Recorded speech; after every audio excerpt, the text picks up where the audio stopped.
Oke, terima kasih Suci. Selamat siang Fortune People. Oke, bersama saya Hendra Supraitno, Editor in Chief Fortune Indonesia. Saya mau melakukan survei kecil-kecilan. Siapa di sini yang main saham? Angkat tangan. Oh, banyak.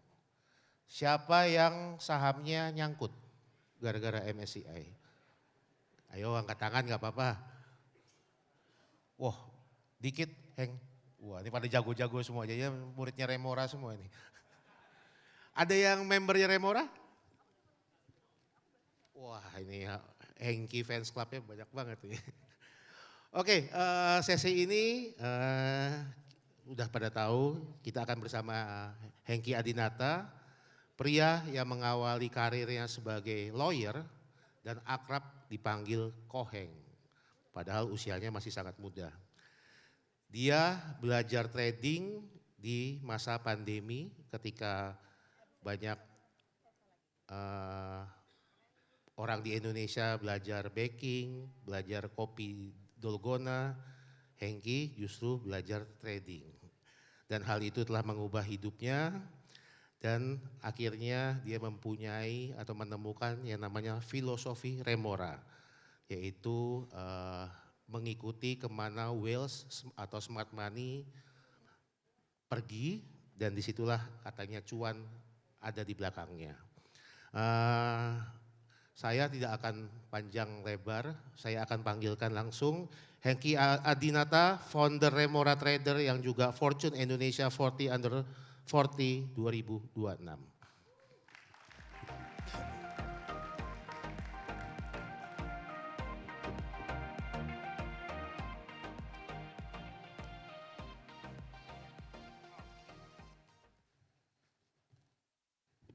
Hengki, terima kasih.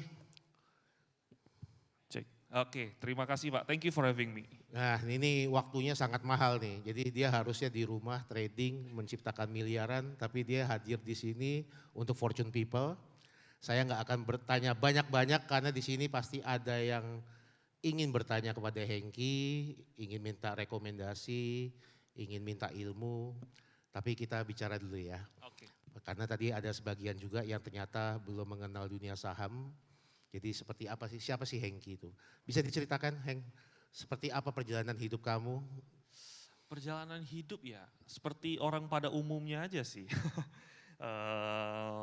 Cuman ada yang menarik adalah dari background kali ya. Karena tadi sempat di-mention kalau backgroundnya adalah lawyer.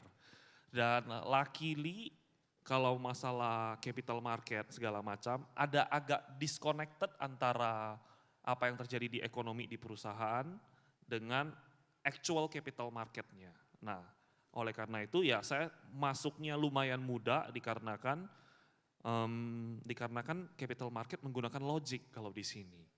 Jadi saya memanfaatkan momentum logic, memanfaatkan momentum datanya untuk kepentingan tradingnya. Jadi ya kalau belakangnya historisnya gimana ya basically seperti orang pada normalnya aja gitu.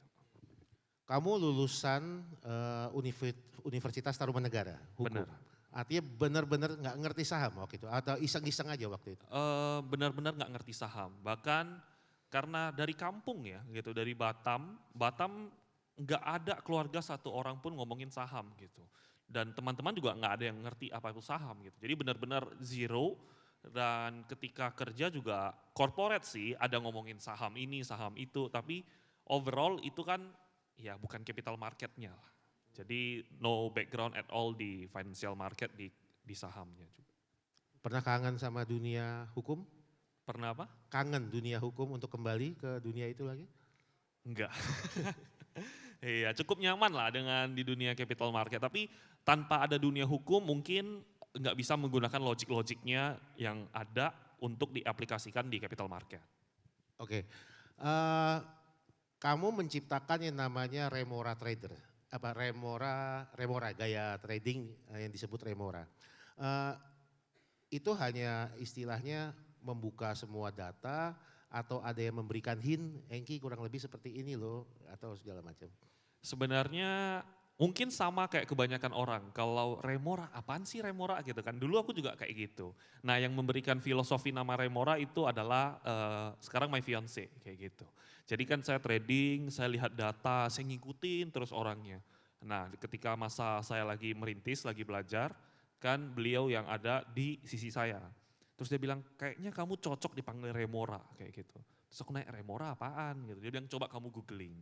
Nah kita lagi naik motor, lagi beli kue putu, nah dari sana namanya, terus baru, oh ternyata sesuai nih, kita menggunakan prinsip Remora, karena kita always following whales-nya, lagi ke arah mana, lagi ngapain, tok jiplak doang, jadi kayak nyontek, tapi versi capital market. Eh, pasangan juga main saham? Oh enggak, cukup yang stres satu orang aja. Oh, cukup menikmati hasil dari saham. Benar, investor awal dia. Wah itu cuannya banyak banget ya, berkali-kali lipat ya. Iya benar. Oke, Heng, aku pernah lihat beberapa video kamu bahwa Remora ini ada hal-hal yang diikuti, menjadi standar kalau nggak salah volume price analysis, habis itu juga ada broker summary. Bisa dijelaskan tahapannya satu-satu, sebaiknya kita memulai dari mana, kenapa, dan seterusnya. Oke, kalau di Indonesia itu banyaknya itu memisahkan antara broker summary, volume price analysis itu ataupun fundamental itu hal yang tidak satu kayak gitu. Jadi makanya kita sering banget dengar stigma kalau misalnya wah yang menggunakan volume technical itu nggak ada gunanya, ada yang ngomong gitu. Sebalik sisinya ada juga yang ngomong fundamental udah mati, fundamental itu ya hanya ekonom, nggak ada gunanya, nggak cepat kaya. Dan satu sisinya lagi, ngapain sih kamu ngikut-ngikut orang, like broker summary buat apa, nggak ada gunanya. Nah tapi ternyata semuanya itu ada poin pentingnya, ada benang merahnya. Kalau volume price analysis itu saya sebutnya kalau bahasa gampangnya omset kayak gitu.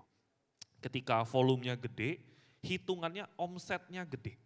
Jadi suatu company nggak mungkin revenue-nya, net revenue-nya gede kalau omsetnya kecil. Nah, jadi kita menggunakan analogika seperti gitu. Jadi nggak mungkin suatu perusahaan ada untung 1T kalau omset bulanannya cuman hanya 10M. Doesn't make sense. Nah, dari logika itu saya menggunakan, ketika ada volume, ada something kayak gitu. Misalnya volumenya nge-spike atau transaksinya gede, itu kemungkinan besar ada sesuatu. Dan kalau ketika ada sesuatu, itu adalah tempat kunci yang harus kita perhatikan. Karena ketika smart money-nya masuk, akan terreflek ke volumenya itu. Dan semakin volumenya gede, smart money-nya bisa beli semakin gede juga. Jadi kalau volumenya kecil, omsetnya kecil, ya dia belinya dikit. Tapi ketika spike volume gedenya itu, nah biasanya saya menggunakan itu. Itu kan satu sisi. Kalau volume price analysis itu enggak ngomongin apakah yang beli itu smart money atau yang akum atau yang distribusi itu siapa, itu enggak ngomongin itu. Karena ilmunya enggak sampai di sana. Itu adalah tahun 1990 ke belakang. Nah kalau di Indonesia uniknya dan barunya itu ada, yaitu kita hitungnya ke broker summary-nya itu. Dan hanya ada di Indonesia, di luar US atau negara-negara yang kalian tahu itu nggak ada namanya broker summary kayak gitu. Jadi kita dapat cheat code kayak gitu. Jadi ibaratkan nih ujian, dikasih kunci jawabannya itu berserakan di meja. Nggak tahu yang mana soalmu yang mana, jawabannya yang mana. Lu harus cari tahu yang mana sih yang masuk. Nah itu tugasnya broker summary. Jadi matching antara volume price analysis dan broker summary. Terus yang ketiga mengenai fundamental orang ngomongin. Ngomongin fundamental murah, fundamental bagus. Oke lah, emang kita sehebat apa sih bisa melihat fundamental ini bagus atau enggak bagus? Ada lagi yang jauh lebih hebat, aset manajemen atau asing. Mereka lihatnya udah futuristik 20 tahun, 30 tahun lagi. Nah ketika mereka menganggap ini bagus, ini ada future-nya, mereka akan membeli dong.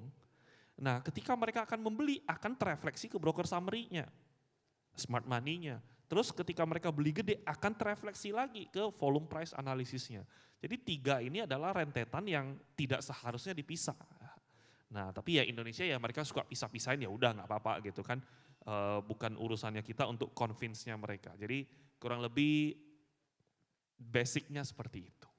Selain itu kamu juga bicara bid over. Ya. Ada satu video yang saya lihat, bahkan kamu sampai ke IDX mengecek jumlah pemegang saham dari bulan ke bulan naik atau turun. Katanya kalau naik artinya kebanyakan retail, kalau turun artinya kebanyakan institusi. Betul? Benar. Nah, kenapa bisa sampai sedetail itu ya? Itu biasanya kalau keterbukaan informasi, laporan segala macam, itu biasanya kerjaan wartawan bursa aja sih. Oke, ini menarik. Tadi kan ada sebut pas COVID orang lagi sibuk dalgona gitu. Nah filosofinya dari sana. Gitu. Jadi saya menggunakan keseharian harian untuk diaplikasikan ke capital market. Waktu dalgona, saya juga ikut ngaduk kayak gitu. Tapi ngaduknya cenderung telat. Kenapa telat? Karena kemana-mana supermarket habis. Kopi kapal apinya kan habis kayak gitu. Jadi ketika orang trennya udah habis, saya baru ngaduk. Dan ketika saya cari, saya lihat di Tokped, lihat di Shopee waktu itu dan online semua, mahal banget untuk beli kapal apinya doang. Nah itu artinya apa? Itu artinya kan ada suatu mekanisme yang menunjukkan kalau kebanyakan orang itu ketika barang bagus, retail itu nggak bisa akses. Nah itu filosofinya dari sana. Saya nggak bisa aduk dalgona sampai kapan? Saya udah beli mesinnya, kopinya nggak ada. Udah coba kopi lain, aduk nggak bisa juga gitu. Nah jadi dari sana saya berpikiran kalau wah retail itu mayoritas kalah kayak gitu. Dan apa yang retail ucapkan, kebanyakan retail ngomongin itu nggak akan kejadian. Dan segala sesuatu karena saya dari kalangan bawah ya gitu ya kan. Jadi saya mengerti persis kalau barang bagus nggak akan ada orang kasih kamu. Nah jadi ketika ada orang kasih kamu sesuatu itu barangnya udah either busuk atau belum ketahuan busuk aja. Nah jadi saya menggunakan itu, datanya digunakan untuk capital market. Which is semakin banyak retail yang mengkonsumsi suatu emiten itu artinya nggak bagus. Karena good things selalu nggak berpihak kepada retail.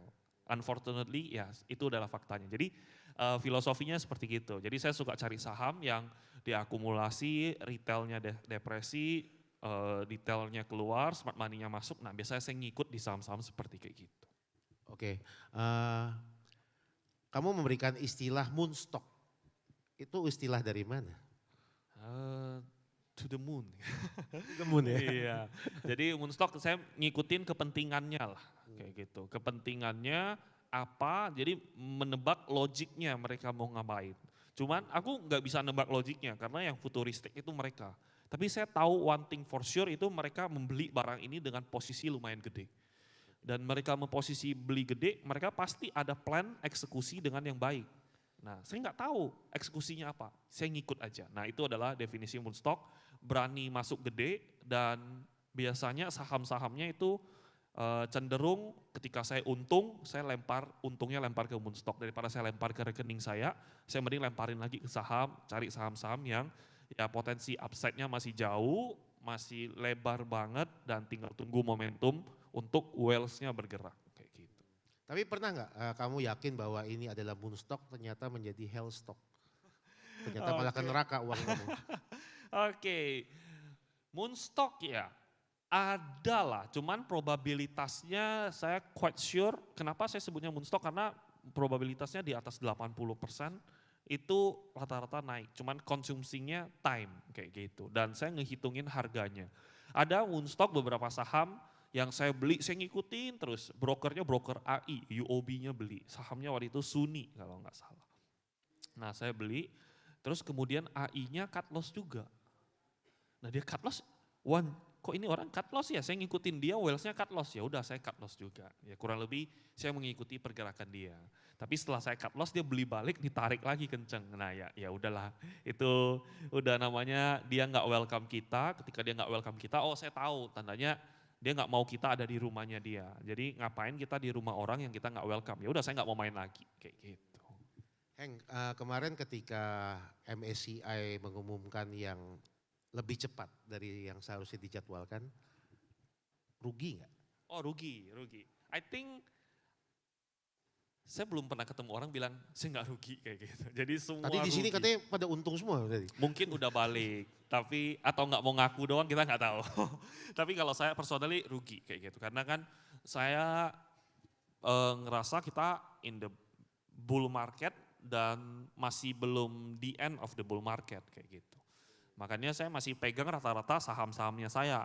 Tapi ya tiba-tiba MSCI crash ya mau nggak mau ya saya cut loss semuanya kayak gitu. Cut loss semua itu Iya akhirnya. cut loss semuanya karena saya tahu kalau ini fear-nya udah gede banget. Oke. Nah cut loss semua untuk saya prepare buyback. Karena kan lumayan ada spread besoknya ARB 15%. Kalau ARB 15% lagi kan artinya saya ada spread 15%. Nah saya mau nggak mau saya pasang dulu semua antrian jualan saya. Kenapa saya harus pasang antrian jualan saya? Karena kalau misalnya saya telat pasang, saya tuh nggak akan bisa jual hari itu. Karena Dan terlalu besar uangnya. iya, bukan terlalu besar uangnya, maksudnya satu Indonesia panik, satu Indonesia jualan kayak gitu. Ketika satu Indonesia jualan mau nggak mau ya, saya harus be the first yang jualan di luar. Nah ya udah, kebetulan punya saya rata-rata matching di day one-nya. Nah ya udah ya cut loss, ya jual, kemarin ARB bangkit ya saya makan lagi semuanya gitu. Jadi manfaatin spreadnya.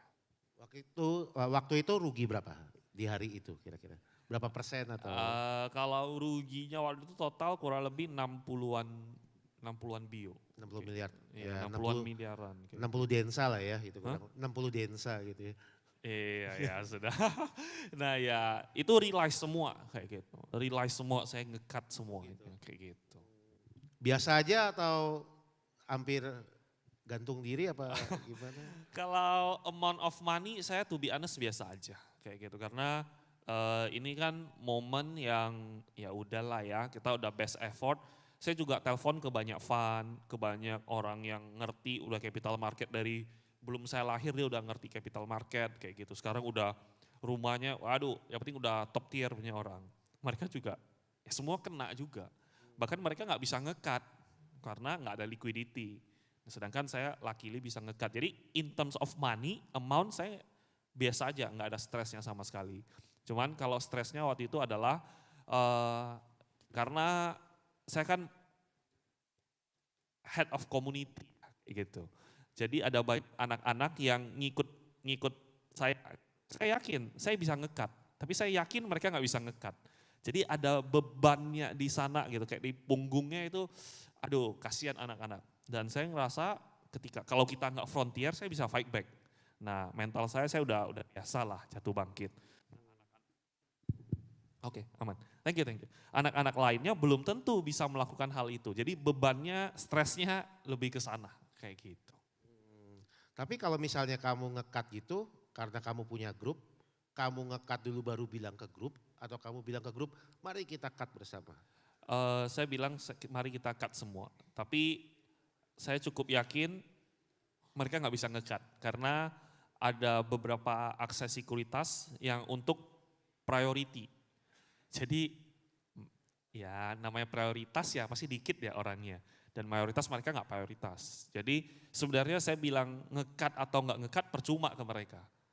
Nah tapi saya selalu prinsipnya ketika saya beli saya selalu ngomong di hal yang sama, hari yang sama, jam yang sama. Jadi ketika beli ya sama-sama beli kayak gitu. Oke.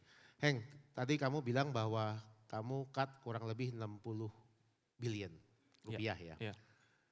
Itu kamu ngelihat angka itu seperti apa sih? Ngelihat uang itu seperti apa? Itu kan 60 itu kan nolnya banyak tuh kan. Kalau misalnya di convert tadi bisa beli Densa 60, kamu mau menikah bisa yang harusnya di Jakarta, bisa bikin di Las Vegas misalnya. Iya. Nah kamu melihat angka 60 billion itu apa? Banyak sih nolnya panjang gitu, cuman ya itu doang. Ya udahlah, saya selalu berpikiran kalau bisa cut 60 miliar artinya bisa dapat 60 miliar kayak gitu aja. Sesimpel itu doang. Dan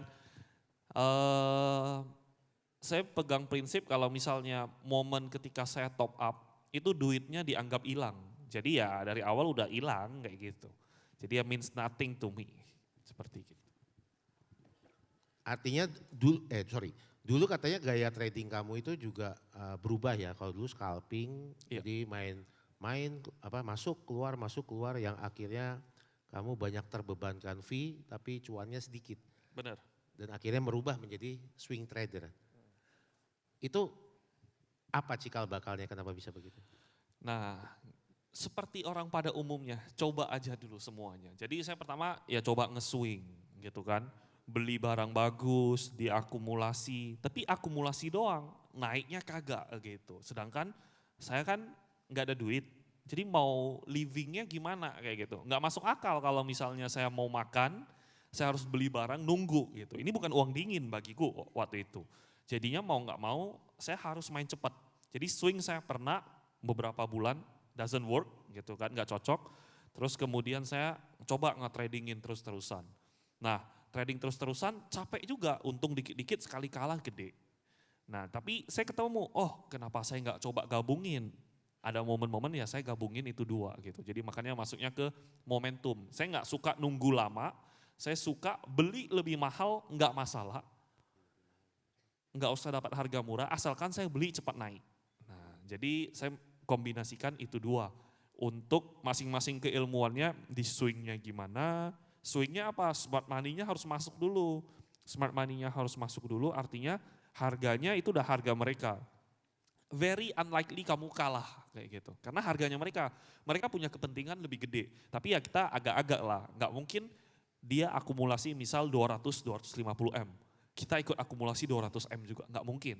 Tapi kalau dia akumulasi 200 M, oke lah kita akumulasi 50-70 M kayak gitu. Nggak boleh lebih dari 50% ya, which is seharusnya mereka kasih-kasih aja. Nah saya udah tahu, oh smart money-nya lagi kumpulin di sini. Jadi ada ciri-ciri ketika bid offer-nya berubah, ada change of behavior, ada tanda-tanda dia mau naik, yaitu menggunakan metode scalping, ya udah saya berani nembak gede di sana dan saya hold, saya kombinasikan keduanya. Jadi saya nggak mau lagi ngetektok-tektok, karena overall setelah saya lihat, ketika saya tektok-tektok kayak gitu, pas masa itu, kok saya yang kerja, saya 11-12 kayaknya dengan sekuritas kayak gitu. Saya nggak mau dong, enak banget sekuritasnya, makanya dari itu saya nge-switching. Tapi kan dapat piagam kan? Ya, saya kasih bapak deh. Ya, tapi ya lebih baik kita kan enjoy lah ya. Bisa enjoy, karena kalau scalping terus-terusan kan butuh di depan laptop. Kalau nggak bisa di sini kayak gitu. Oke, banyak yang bertanya seperti apa sih MSCI ini? Kalau nggak salah di grupnya di medsosnya Remora bilang bahwa kamu bilang is already bottom. Iya. Oke, MSCI ya.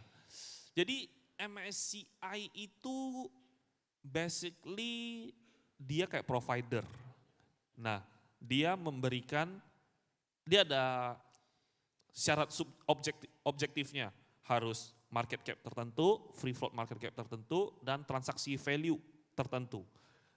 Ketika tiga ini memenuhi, mereka baru menentukan, oh ini boleh nggak, investable nggak, kayak gitu.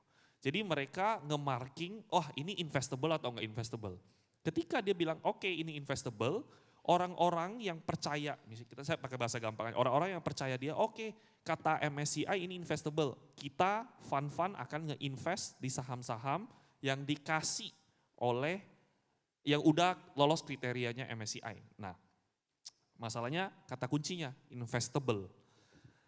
Di MSCI kemarin dia teriaknya kenapa sih? Dia ngocehnya kenapa sih? Dia ngocehnya adalah kenapa saya beli saham, sahamnya langsung naik. Saya jual saham, saham saya turun langsung. Kenapa?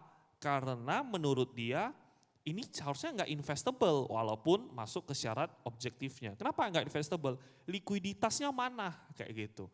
Karena kriterianya saya salah satunya likuiditasnya harus masuk. Makanya ada transaction volume, ada free float. Nah ini tandanya ada yang error nih, ada yang salah.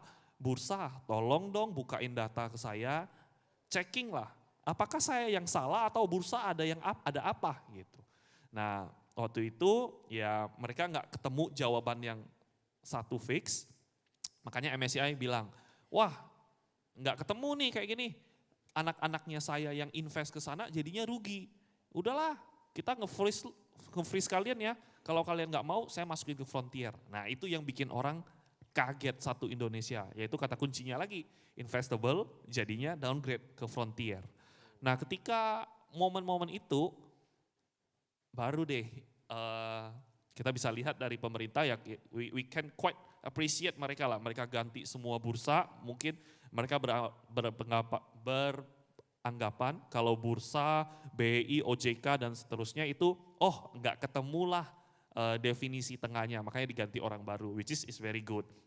Terus mereka nanya, kalian mau apa sih? Saya mau free floatnya jangan di atas 5% dong, karena ini saham ada yang free floatnya itu gede, 20%. Tapi gue nggak bisa beli dan gue nggak bisa jual, jadi ini nggak investable. Ini free floatnya gimana nih? Terus dia bilang, oh free floatnya aman kok. Tapi menurut dia nggak aman. Kenapa nggak aman? Karena 5%. Dia beranggapan banyak nih yang sembunyi di atas 4,9%, nggak kena thresholdnya. Rugi di saya, jangan dong. Nah sekarang ya diperbaiki menjadi 1%. Which is oke, udah bagus. Jadi kalau menurut saya MSCI dan Indonesia itu kayak suami istri. Suaminya itu Indonesia, istrinya itu MSCI. Istrinya marah kayak gitu, kamu pulang malam mulu kayak gitu ya. Jangan dong pulang malam mulu. Nah tapi Indonesia tetap pulang malam, malah makin malam kayak gitu. Ngamuk dia gitu, kita cerai ya. Dia ngancam kayak gitu, kita cerai ya. Nah Indonesia langsung nih, kita bayangin Indonesia udah suami istri lama, saling membutuhkan. Terus Indonesianya udah ke rehabilitas, udah tiba-tiba jadi agamis, udah ke pastur, udah tobat setobat-tobatnya, udah tiap hari pulang cepat, kasih bunga, beliin Chanel, semuanya dibeliin. Nah istrinya masa nggak mau balikan? Nah itu tesisnya saya kayak gitu. Karena dan bukan hanya suaminya yang mau berbenah dari diri sendiri, bapaknya suaminya udah pukul dia, yaitu Pak Prabowo gitu kan. Lu yang benar lu kayak gitu, lu nggak boleh malu-maluin keluarga gua gitu. Ini reputasi kayak gitu. Nah jadi saya menganggap wah ini adalah kesempatan emas. Smart money-nya nggak ada yang keluar, asingnya nyangkut, big player-nya nyangkut, wealth-nya nyangkut, semua nyangkut kayak gitu. Dan mereka ada kepentingan, jadi saya melihat ini sebagai momentum. Cuman ngekliknya pas MSCI Award itu ya pasti stres lah ya. Nah pas ngekliknya itu pas pengumuman FTSE-nya gitu. Nah makanya saya bilang wah ini bottom nih, karena pengumuman FTSE everyone udah merasa oke, MSCI itu istri. Nah FTSE sama Moody's itu adalah temannya istri. Iya suamimu jahat, nah dia ngompor-ngomporin kayak gitu. Ketika Moody's-nya komporin kayak gitu, iya suamimu ternyata dia suka pulang malam dia ke clubbing. Nah kena lagi kita kan, rungkat lagi gitu. Terus kemudian satu temannya lagi, iya suamimu ternyata suka rokok. Oh istrinya bilang, saya udah tahu dia dari dulu rokok kayak gitu. Which is harganya udah nggak turun lagi, malah naik. Ya udah momen itu saya merasa ini adalah bottomnya. Dan kalau misalnya kita mikir ini apakah bottom atau nggak bottom, oke. Kalau kita takut segala macam, apakah apa yang kita pikirkan Konglo nggak pikirkan? Nah saya berpikiran seperti gitu. Konglo mikirin. Kalau Konglo mikirin, Konglo merasa kayaknya bohwat ini. Kayaknya saya nggak bisa ini untuk ngejaga saham saya. Ya udahlah daripada saya rugi lebih banyak, ya saya biarin aja. Nah logiknya kan seperti gitu. Tapi Konglonya nggak melakukan hal seperti itu. Dia malah beli sahamnya yaitu Pak Pepe gitu kan. Buyback berapa T kayak gitu. Kenapa dia melakukan hal itu? Artinya dia visioner kayak gitu. Dan dia pede. Ya udahlah saya ngerasa oke, serangannya si suami ini udah dihina habis gitu kan. Nggak ada lagi yang bisa dihina, dosanya udah nggak ada yang keluar lagi. Tinggal apa? Tinggal good newsnya aja. Oh ternyata suaminya udah nggak pulang malam, udah nggak clubbing, udah nggak rokok, tiap minggu ke gereja, rajin gym. Nah kan tinggal good newsnya doang. Jadi saya ngerasa oke, kalau nyangkut pun sama Pak Pepe, kalaupun nyangkut ya udahlah besok cut loss 15% toh nggak masalah kayak gitu kan. Orang juga udah terkapar juga, tanggung. Nah dari sana ya saya ngerasa ya itu bottom. Smart money-nya segala macam, orang over fear kayak dunia udah mau kiamat. Tapi kalau MSCI masuk frontier sih kiamat sih kita gitu. Ya luckily seharusnya enggak. Dan Pak Prabowo ngeposting, nah udah bottom nih, udah masuk terus kan. Terus udah masuk, udah cenderung stabil. Saya top up cash-nya saya yang ada semua, top up. Lagi main golf sama teman, tiba-tiba Pak Prabowo foto sama konglo-konglo lainnya. Nah itu kan sending message lagi kayak gitu, Pak Prabowo udah directly ngomong ke konglo-konglo, tolong jaga kita dari antek-antek asing kayak gitu kan. Nah, jadi saya ngerasa wah ini momentum bagus, deploy semua kayak gitu. Dan ya God lucky dapat momentum seperti kayak gini. Jadi it could be life changing moment untuk teman-teman yang berani ambil kayak gini. Karena kalau MSCI udah oke, nah nanti MSCI bilang oke, kita sudah tinggal di satu rumah lagi kayak gitu kan. Kita nggak jadi cerai. Nah ketika itu teman-temannya pas ketemu suaminya gimana? Aduh kamu tambah ganteng, nggak mungkin dia ngomong jelek depan suaminya kan. Moody's akan ikut, FTSE akan ikut, dan Konglo akan play lagi. Jadi kalau misalnya tesisnya ini bermain dengan baik, artinya kita akan the beginning of the bull market yang seperti tahun lalu lagi. Dengan catatan MSCI-nya oke terlebih dahulu. Tapi kalaupun nggak oke, ya udah kita udah masuk di bawah, dia naik ya mentok-mentok BEP, nggak jadi untung. Tapi kalau misalnya benar kita double atau triple. Jadi kurang lebih seperti itu sih. Tepuk tangan buat Egi. Oke, saya berikan pertanyaan ke Flor, sebutkan namanya dan dari mana. Ayo, ada pertanyaan enggak? Ya silakan Pak, baju putih.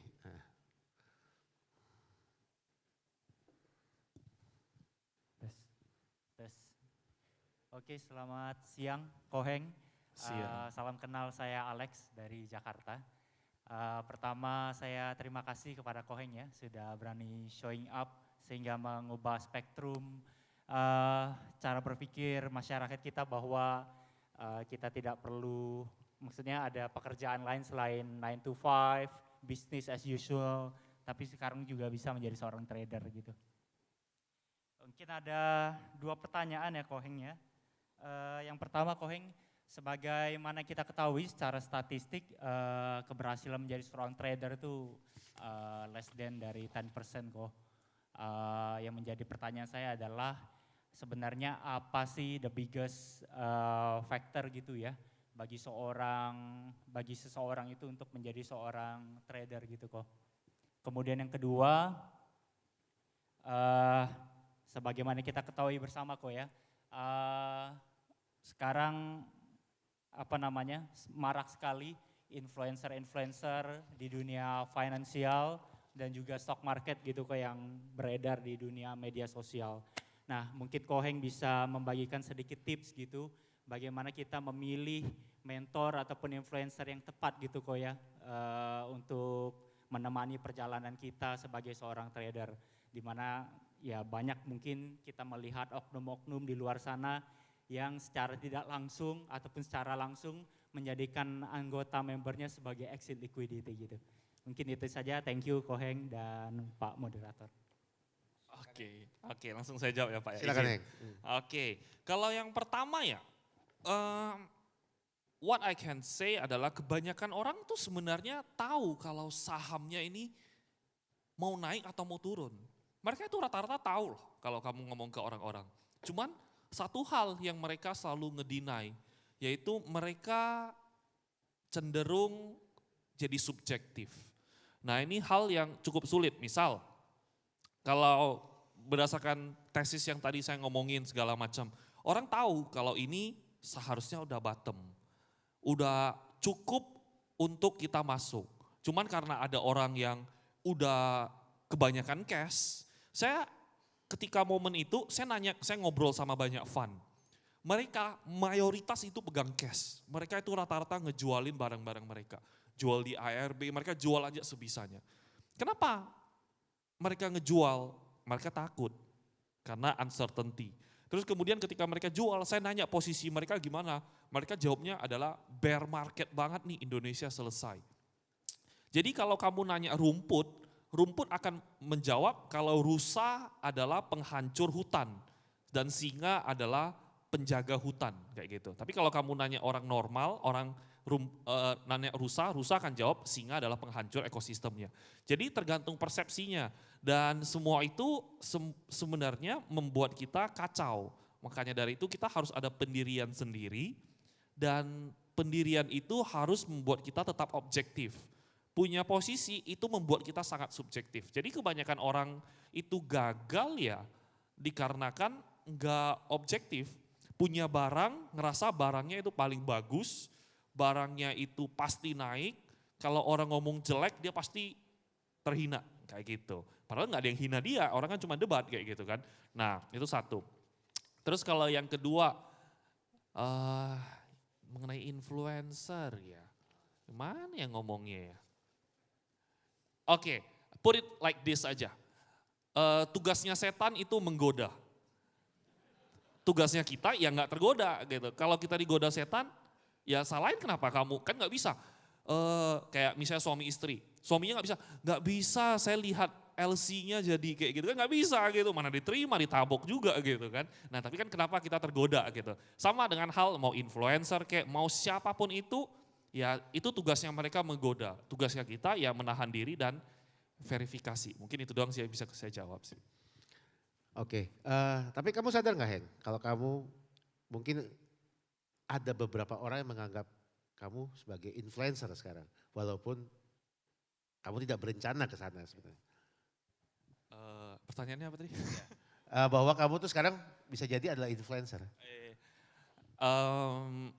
Iya, cuman saya sih nggak suka jadi influencer sebenarnya. Jadi saya sebenarnya pengen jadi trader aja sih.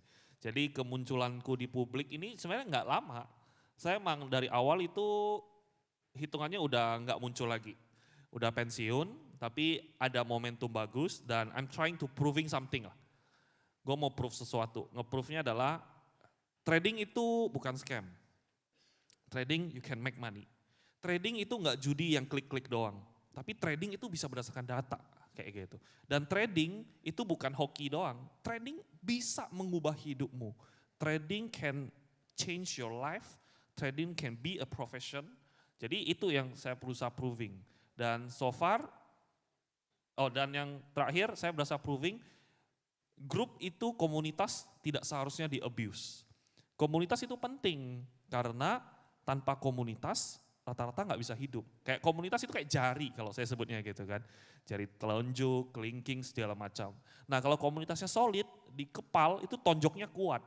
Nah makanya saya nggak setuju dengan komunitas rata-rata di abuse. Dan orang ketika udah percaya dengan suatu influencer, suatu kripto itu di abuse. Abusifnya apa? Jadi exit liquidity.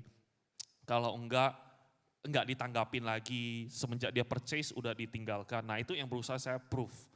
Dan saya melihat sekarang udah proven banyak orang yang udah mulai rajin muncul di komunitasnya, leadernya udah mulai rajin nge-live, ngomong mau exit barang juga mereka takut-takut kayak gitu. Dan retail udah pada ngerti, wah ini dia lagi pom-pom, ini dia mau exit nih, dia udah beli di bawah duluan dia ngomong. Nah orang udah pada ngerti poin itu. Dan ketika poin itu sudah terdeliver dengan cukup baik, saya akan mencari momentum pucuknya dan saya akan pensiun di sana. Jadi ya saya nggak mau disebut influencer karena emang kebetulan doang nge-influence, tapi I don't like being called as an influencer kayak gitu. Lumayan lah dapat proyek endorse. Nggak, saya kalau proyek endorse saya nggak pernah terima satu proyek pun endorse walaupun segitu banyak. Saya endorse ketika saya pakai dan saya tahu itu bagus. Oke Heng, ada pertanyaan lagi? Waduh banyak banget nih sekarang nih. Silakan Mbak, silakan ke mic terdekat, ke belakang.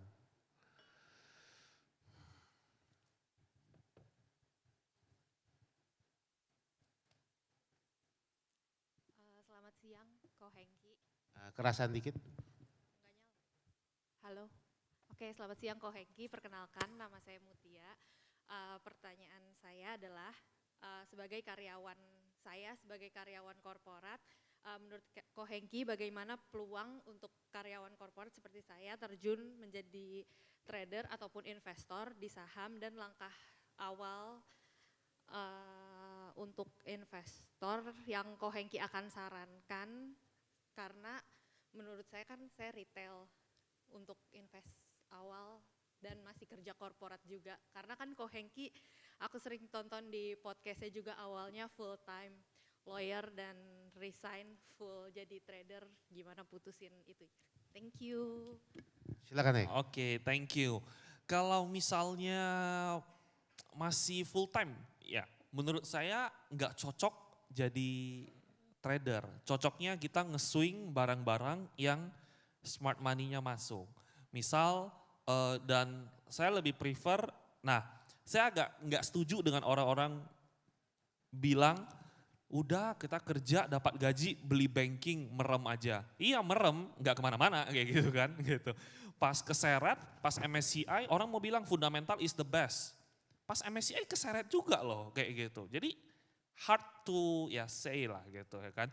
Jadi kalau saya sih tetap nge-swing tapi saham-saham konglomerasi yang cenderung slow dan fundamentalnya oke. Itu could be one of the best options yang bisa kamu coba explore. Misal kayak saham-sahamnya keluarga Thohir kayak gitu, konglomerasi Thohir itu kan smart money-nya itu masuk terus-terusan kayak gitu. Dan mereka naiknya pelan-pelan, koreksi sehat, naiknya pelan-pelan, koreksi sehat. Jadi kalau menurut saya sih untuk orang yang full time cari saham-saham yang seperti gitu. Follow smart money-nya tapi jangan terlalu volatile. Kita bisa lihat saham-sahamnya AAD, ADMR, emas dan segala macam. Even Adaro ya dia cenderung nggak berpengaruh dan cenderung naik. Kenapa? Karena emang mereka itu stylenya seperti gitu. Jadi cocok, sangat cocok untuk orang-orang kantoran. Tapi jangan iri kalau lihat orang gila Petro hari ini 20%, besok 20%, punya gue cuma 3%, lebih bagus dari banking kayak gitu. Nah jadi yang all I can say adalah ya cocoknya mungkin seperti kayak gitu.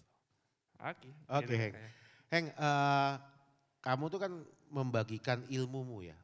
Istilahnya kamu belajar ABCDE, kamu buatkan konsep, urutannya adalah 1, 2, 3, 4, 5, misalnya volume price, broker summary, bid offer, lihat jumlah saham, jumlah pemegang saham, dan kamu bagikan ilmu kamu ini.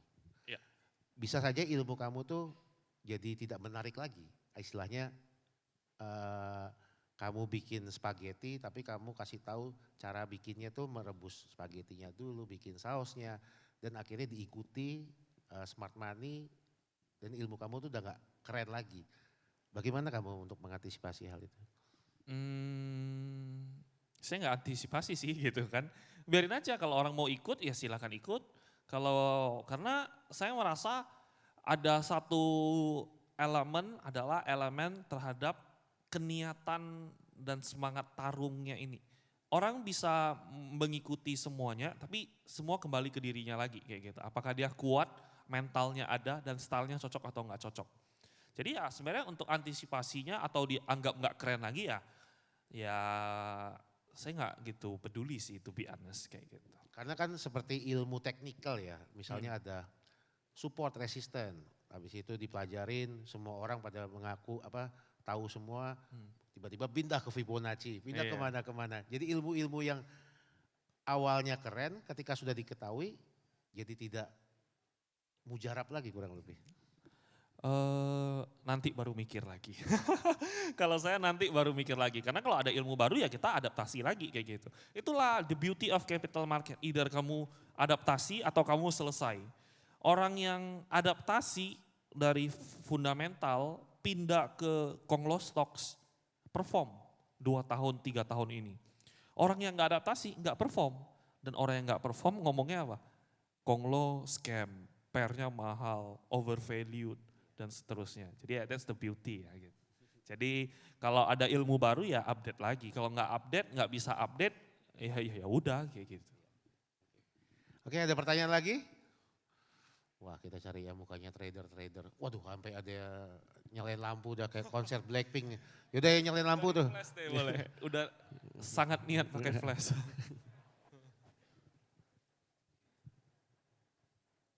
Cek. Oke.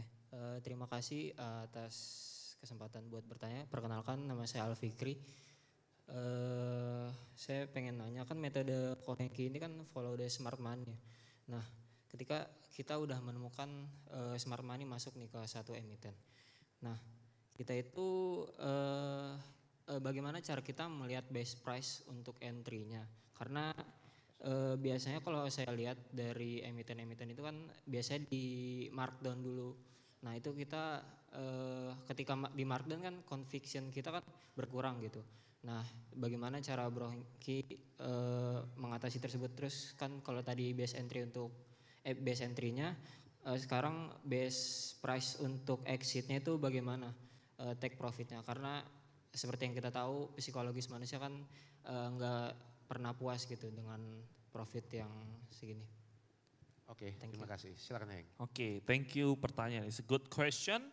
Kalau yang marking down segala macam, kita harus tahu yang kita follow smart money yang mana. Kalau smart money-nya rata-rata institusi yang pasif fund, mereka nggak masalah. Mereka mau beli, mereka beli 300 M. Bagi kita mungkin gede, bagi dia seuprit kayak gitu. Makanya kalau turun marking down nggak masalah. It depends wealth yang kamu follow. Kalau saya personally lebih suka follow wealth-nya lokal. Yang lokal lah gitu kan. Wealth tapi bukan institusi, tapi dia lokal. Bandar gitu maksudnya. Ya bukan bandarnya lah, tapi ya orang yang pintarnya gitu. Dia bukan bandar, dia big player aja. Dia suka main di lapak orang. Dan dia itu sangat agresif. Jadi dia makan barang udah kayak besok udah kiamat, hari ini nggak makan besok kiamat kayak gitu. Dimakannya luar biasa gila.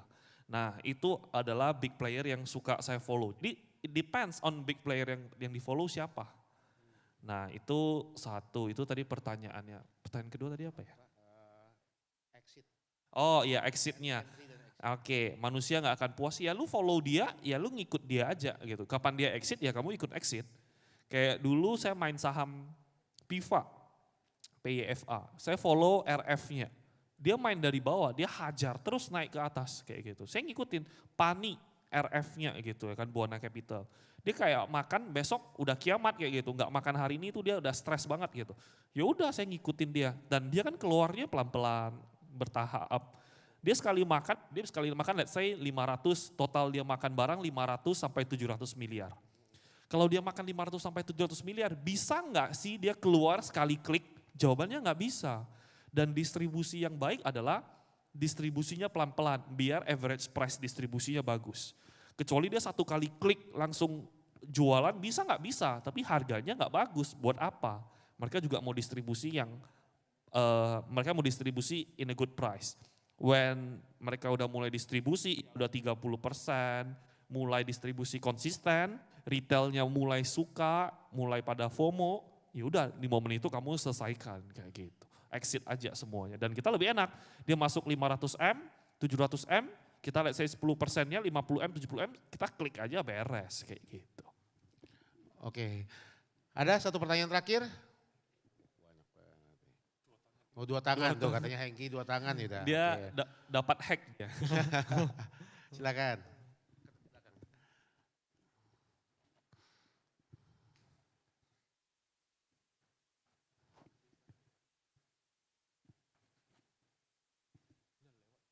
Halo, oke terima kasih atas kesempatannya. Sebelumnya kenalin aku Raffi dari Bandung.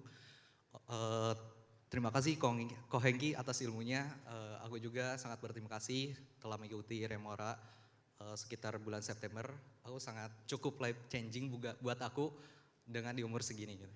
Nah tapi ada beberapa pertanyaan yang aku pengen tanyakan. Yang pertama mungkin dari studi kasus Petro yang ketika tanggal 26 Januari saya membeli tetapi kan itu ke lock ARB di hari Selasa sama Rabunya itu tanggal 28 sampai 29 Januari. Karena SS sama YU-nya itu ngebuang besar-besaran. Nah pertanyaannya itu untuk yang pertama adalah kan saya pengen jualan juga gitu. Tapi sebagai retail kan, saya tidak bisa jualan. Nah di dalam kondisi itu jika Ko Hengki menjadi saya apa yang dilakukan? Pertama itu. Terus kedua, saya ingin bertanya juga, waktu tanggal 26 Januari kan itu ada live trading. Nah di sana itu jujur kan kurang memuaskan gitu untuk sesama member dan sebagainya. Untuk perasaan Ko Hengki itu ketika di posisi itu seperti apa gitu. Dan yang terakhir, pertanyaan terakhir, saya mau tanya, kan tadi Ko Hengki menyebutkan soal Moonstock yang belum dipakai sama retail ataupun dibeli sama retail. Contohnya itu ya Supa. Tetapi kenapa dari Remora itu mengasih tahu Supa itu Instagram ataupun di sosial medianya gitu. Itu pertanyaannya. Terima kasih. Silakan Heng. Oke, kalau yang pertama ya, kalau jadi kamu yang beli Petro ke Lok ARB dan posisinya retail gimana? Ya kalau aku jadi kamu ya udah pasrah aja, mau gimana lagi, orang tahu kamu nggak ada fasilitas apa-apa kan. Nah kalau kamu nggak punya fasilitas apa yang bisa kamu lakukan? Ya udah ke Lok ARB juga gitu. Terus yang kedua, yang ketika live trade, it turns out menjadi hal yang bagus. Kenapa? Karena kita beli BRMS, untung main kedua kali lagi rugi kayak gitu kan. Dan kita cut loss BRMS-nya. Bayangin kita nggak cut loss, itu ARB lagi loh kayak gitu. 2 hari ARB berturut-turut. Dan itulah bagian dari trading. Perasaannya gimana? Ya agak nggak enak lah. Cuman overall itulah trading gitu. There's nothing to hide. And poin yang saya berusaha proving adalah trading itu emang nggak gampang. Nobody says trading itu enak. Nobody says kalau misalnya trading itu klik-klik doang untung. Enggak, banyak banget data yang harus kamu pelajari. Dan ketika mempelajari semua data-data tersebut, kamu belum pasti dibayar. Jadi ibaratnya kamu kerja belum pasti kamu di reward something. Bisa aja kamu ngebayar, ngekeluarin duit sendiri. Jadi poinnya adalah itulah market, itulah trading kayak gitu. Yang ketiga tadi. Yang kedua 26 Januari. Iya yang ketiga.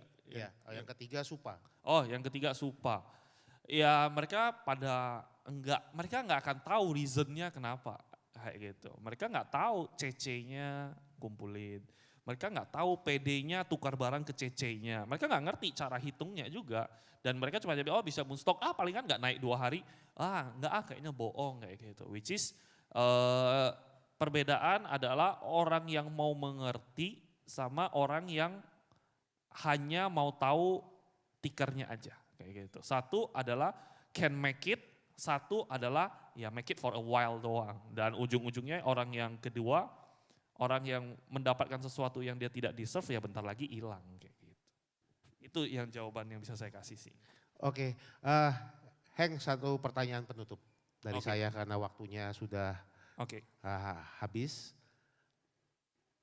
Kamu saat ini memiliki beberapa peran lah setidaknya. Sebagai trader, sebagai teacher, dan ya influencer meskipun kamu nggak suka. Oke. Legacy apa yang ingin kamu tinggalkan dan sebagai apa?